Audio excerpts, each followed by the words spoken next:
let's get to a source-based story that comes in. Timsy brings us the news that the government is likely to announce a calibrated correction in windfall gains tax levies. Timsy, tell us more.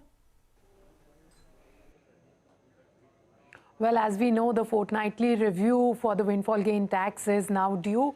The last review was announced on 1st of September, and now it can be announced anytime soon. And what we are gathering from sources is that given the trend that we have seen in the international crude oil prices, which were below $100 per barrel in the last fortnight, based on that, Petroleum Ministry has recommended a correction, and that's something that is expected once Revenue Department takes a call on the levies. What we are given to understand is also that this could be announced soon, and there could be a calibrated correction, especially in the levy of crude. So let's see what happens finally once the government announces. But yes, this is the routine review that it will take on the windfall gains tax levy. And let's see if there's a review or a relief for that matter when it comes to the levies. Back to you.